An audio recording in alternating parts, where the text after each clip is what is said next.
A ver, bueno. Dudas sobre el trabajo final que no sean las de la consigna que, como les dije, ahora las voy a pegar eh, en el muro y ahí van a tener todas las características, qué es lo que tienen que buscar, qué tipo de elementos tienen que rastrear en el discurso y cómo tienen que ser el formato y cuál es la fecha de entrega. Eh, ¿Alguna duda al respecto o pasamos ya? Bueno, pasemos entonces al cierre de la unidad 2. Voy a compartir pantalla. A ver, espérenme un segundo.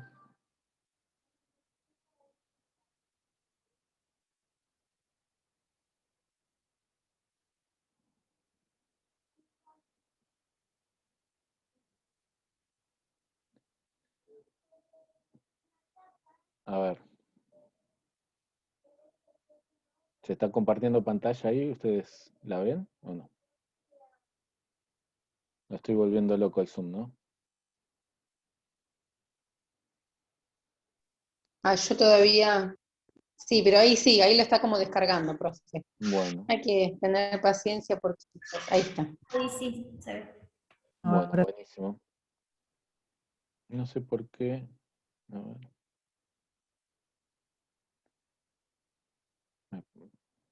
un momento, por favor, ¿eh? Bueno, yo lo estoy volviendo loco este Zoom y me está... eh, nada, también volviendo loco a mí. Ahí está. Bueno, ustedes ven ahí la unidad 3, los autores de esa parte práctica. Ahora les voy a dejar de nuevo el link donde está toda la bibliografía de la cátedra y está dividida por unidades en teóricas y cada unidad está separada en los textos de la parte teórica y los textos de la parte práctica. En la unidad 3, en la unidad 2, vimos Milcea Espeña, donde vimos conceptos principales del marxismo, cómo para el marxismo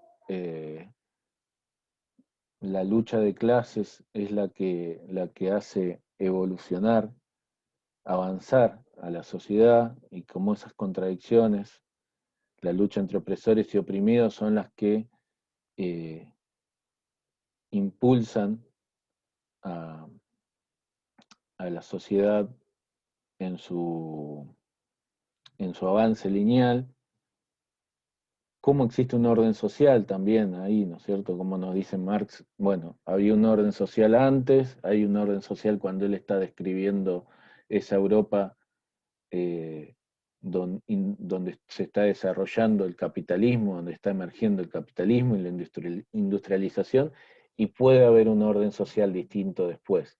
O sea, el orden social es coyuntural, es convencional y hay distintos tipos de órdenes sociales en la actualidad y en, en la antigüedad, y en la actualidad incluso hay distintos tipos de orden social. No es el mismo el orden social que tenemos nosotros en Argentina en el siglo XXI, perdón, en la segunda década del siglo XXI, que la que tienen los países de Medio Oriente o que la que tienen los países orientales.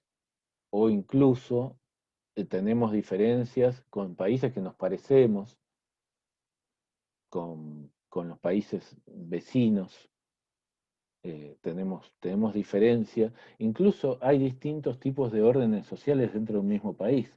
No es el mismo exactamente el orden social que hay en una gran ciudad como es Buenos Aires que el orden social que puede haber en una pequeña ciudad de una provincia, de otra provincia o de la propia provincia de Buenos Aires, ¿no es cierto? Que estamos cerca de la capital, pero incluso el orden social es distinto. Hay elementos que se comparten y otros que no.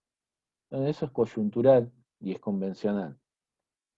Mercedes Peña nos va a hablar de la enajenación, nos va a plantear diversos, diversos elementos que son fundamentales y que ustedes pueden reconocer en una búsqueda en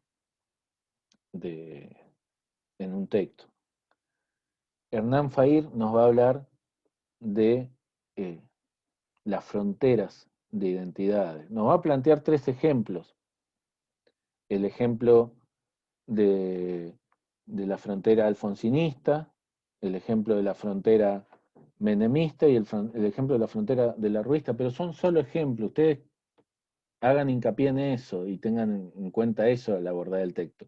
Son solo ejemplos. Esos ejemplos los podemos ver hoy. Podríamos encontrar una frontera macrista, podríamos encontrar una frontera, la frontera que planteó Alberto Fernández para las elecciones respecto del proceso político anterior. Y podemos encontrar diversas fronteras. Y en un discurso, sin duda vamos a encontrar un ellos y un nosotros. En la mayoría de los discursos políticos vamos a encontrar un ellos y un nosotros. Y en ese ellos y ese nosotros vamos a poder identificar las fronteras políticas que existen. No sé si se está viendo bien la página de la... Buenísimo. Bueno, Sí, sí, se ve bien. y después están los 2 textos de Dussel, que fueron los últimos 2 que, que vimos. Ahí estoy entrando a otro lado, creo. No, sí, estoy abriendo otra página. Ahora voy a volver porque si no se va a hacer lío. Pero bueno, los últimos 2 textos de Enrique Dussel, que son los que nos hablan de el concepto de poder dividido en potente y potesta, que hablábamos de lo instituido y lo instituyente, y el concepto de pueblo, el concepto de democracia, digamos. Hay muchos conceptos que Dussel trabaja que ustedes los pueden encontrar también para abordar algunos de los textos que vayan a analizar. Pero como les dije, no se asusten y no se angustien si dicen, uy, no encuentro para vincularlo con este texto de Dussel. Bueno, tal vez con Dussel, con un texto de Dussel, o tal vez con Dussel no lo puedan vincular, pero sí con Melciades Peña y con Fair. Y sí con los autores que vimos en la unidad 1, con Quijano, cuando habla de colonialismo y colonialidad. Bien. Ya les digo, traten, si encuentran, bueno, dicen, uy, mirá, acá encontré 2 conceptos del primero, voy encontrando y encuentran de todos los autores. Buenísimo, buenísimo. Pero si no aparecen todos los autores, no se angustien por eso. Los videos van a quedar colgados en YouTube. Ustedes tienen los links de esos videos en el muro de Classroom. Y si no, igual ponen intro al pensamiento social y político contemporáneo, lo ponen en el buscador de YouTube y les van a aparecer las clases que dimos. Y si incluso yo di alguna clase en la que algún concepto no quedó del todo claro, primero me pueden volver a consultar por mail, me pueden mandar un mensaje público o privado a través del muro de Classroom o a través de un mensaje privado y me pueden consultar la duda que tengan, el concepto que no terminaron de entender. Y después, además, si ustedes ponen, como les decía recién, intro o introducción, yo los pongo generalmente como intro al pensamiento social y político contemporáneo en YouTube, van a encontrar ahí todos los videos que subió también la profesora Josefina Bolis, que también está dando los teóricos. Y en ese caso pueden repasar a ver si ella plantea justamente algún elemento que ustedes lo entienden más en lo que ella dijo que de la forma en que lo expliqué yo, digamos. Ahí en YouTube van a encontrar las clases, tanto las mías como la de la profesora Josefina Bolis. Así que también tienen esa opción para,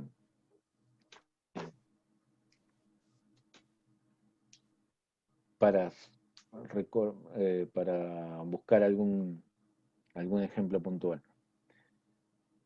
Se están poniendo re lenta la computadora porque tengo 1000 cosas abiertas y además está terminando de descargar el video, faltan los últimos 15, el último 15% de la primera parte que estuvimos hablando. Voy a dejar de compartir pantalla porque veo que está cada vez más lento compartiendo pantalla. Pero les decía, ustedes lo primero que tienen que ver al repasar esta unidad es de qué se trata la unidad.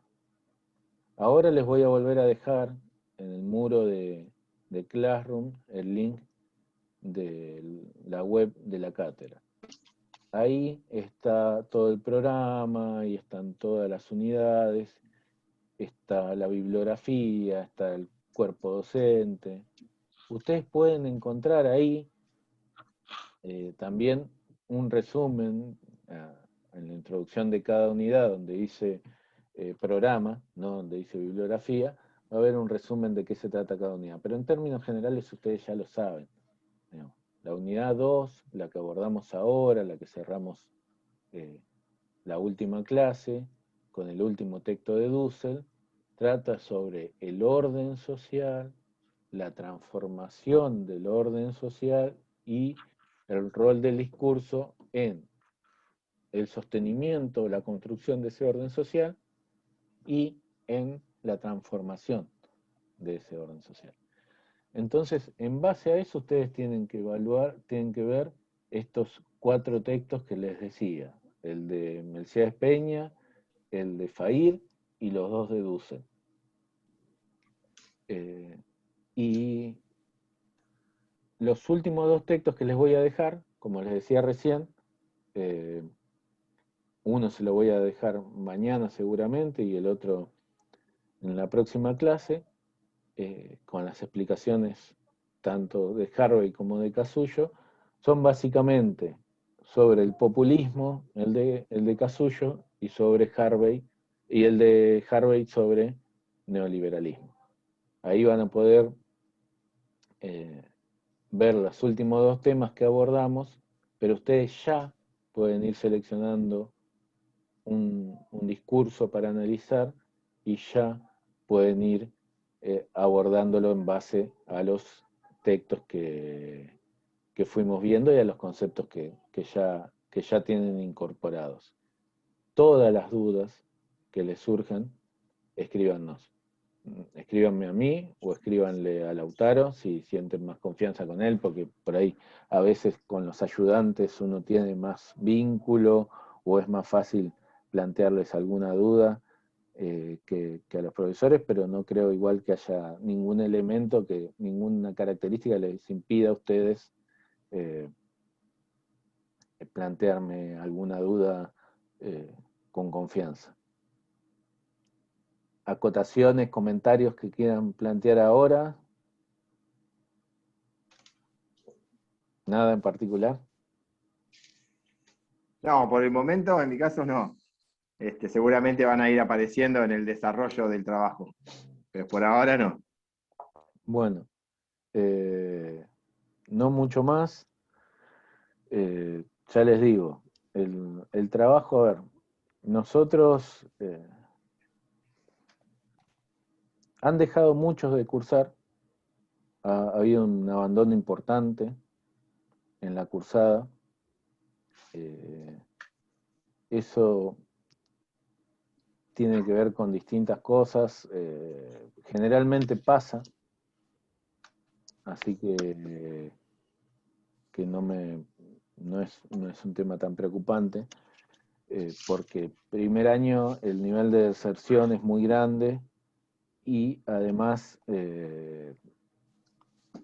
por distintos motivos, ¿no? Porque les cuesta acostumbrarse al ritmo de la facultad, porque por ahí no era la carrera que habían pensado y una vez que empiezan a cursarla se dan cuenta que tenían otros intereses, que no les está satisfaciendo la carrera o que la perspectiva laboral tampoco es lo que ustedes estaban pensando y eso suele generar un nivel de deserción grande. La pandemia aumentó la deserción. El año pasado también la deserción fue muy fuerte, muy grande, y, y eso también se nota, este año fue igual. Pero generalmente, y esto se los digo como para que se sientan también motivados, generalmente, por lo menos pasa con los teóricos que yo he dado, los que terminan de cursar, los que llegan hasta el final de la cursada, en un 90% aprueban el teórico. Siempre hay casos de compañeros y compañeras a los que les cuesta más, los que por ahí o no pudieron, llegaron, pero no pudieron leer los textos, en realidad llegaron muy con lo justo, no, no vieron los textos el último día, antes de armar el trabajo, trataron de entregar algo, pero quedó muy flojo, y después no pudieron levantar en el coloquio, o no se presentaron, o tuvieron un problema personal y no pudieron estudiar lo suficiente. Siempre hay un porcentaje mínimo en esos casos. Pero después, la gran mayoría de los que se presentan antes cuando la cursada era presencial, en lugar de tomar un trabajo final, lo que tomábamos era un parcial. Así que los que se presentaban a parcial, o ahora, desde que estamos trabajando de manera virtual, los que entregan el trabajo final, aprueban en su gran mayoría, en su gran mayoría. Después les queda la parte práctica, que cada uno estará cursando con distintas comisiones, como yo les dije, había alguna compañera y algún compañero que está Cruzando con cursando. Melina. Bueno, Meli daba los teóricos conmigo antes, ahora ella está a cargo de una comisión, pero generalmente tampoco hay mucha dificultad, porque hay un acompañamiento en el trabajo final de los prácticos. Entonces, generalmente, por lo menos los que han cursado conmigo, casi todos han promocionado. Sí, acompañan mucho aparte. Y no hay mayores dificultades. Y aquellos que no promocionan, por algún motivo, ya les digo, particular, tienen la oportunidad de aprobar la cursada y de dar el final, y también, antes de presentarse al final, nos pueden consultar, me pueden escribir a mí por mail, para saber cómo preparar el final, para saber en qué hacer hincapié, qué tener en cuenta, cómo es dar un final. Muchos de ustedes no dieron un final nunca, y a veces se lo ve como algo terriblemente dificultoso, y en realidad un final es una charla entre los docentes y el alumno, y no tiene mayores dificultades que esa. Si estudiaron, como en todo, digamos, el que va a un final sin estudiar, es muy probable que desapruebe, pero el que estudió y pudo recibir algún acompañamiento no tuvo mayores inconvenientes en general y aprobó la materia. Siempre hay excepciones de alguna dificultad que pueda haber surgido, pero en términos generales y por lo que hemos hablado con ustedes, y por lo que he visto también en la parte práctica, los conceptos los tienen, los conceptos los manejan, entendieron qué queríamos remarcar de cada texto. Tal vez en algunos casos tengan que darle una segunda lectura a los textos, o ver de nuevo una clase. Como les dije, los links de las clases están ahí en YouTube, están en el muro de Classroom, y ustedes pueden verlos las veces que sean necesario, pueden pararlo, si se le hace muy tedioso ver a alguien hablando 40 minutos frente a una cámara. Yo sé que no es lo más entretenido del mundo, pero no, si se les hace muy tedioso, ven 15 minutos, paran, hacen otra cosa, ven otros 15 minutos, ven cómo se va avanzando en los conceptos, y van tomando apuntes o no, depende cómo ustedes lo lleven. Hay una cosa que es indudable: si ustedes no leen los textos, por más que vean las clases, solamente no les va a alcanzar. Mira, la clase es una explicación y un refuerzo de los textos. No es el único material que ustedes tienen que usar para analizar. Es la lectura del texto, donde está mucho más explayado lo que yo cuento en 45 minutos, más digamos, nuestra explicación. Pero si no leen los textos, se les va a hacer muy, muy difícil. Si leyeron los textos, vieron las clases, va a ser muy sencillo hacer el trabajo final, y se van a cerrar este cuatrimestre, por lo menos con esta materia aprobada. ¿Dudas? ¿No? Bueno, nos vamos entonces todos y todas. Como les dije, ahora les voy a dejar las características del trabajo final en el muro de clase. Y después les dejo también la clase sobre Casuyo. Pero no escuché que lo hayan dicho en la tele, ¿vos? Bueno, perfecto, profe. Este diario Nos no- vemos. Profe, bueno, yo hace poquito que vine de laburar, pero ¿cómo se llama este? No. Las clases, No sé. esta charla y la primera parte la dejan grabadas, y las voy a subir ahora al YouTube, y las voy a poner en el muro también para que las puedan ver todos los que se pueden conectar. Gracias, profe. Sí, no, yo igual hasta... También, bueno, a la ver, consigna dale. también subió, ¿no? ¿Cómo? La consigna. No, la va a subir en la Ahora la voy semana. a subir. Ah, dale. Gracias. Perfecto. Sí, está. Bueno, profe, sí, yo también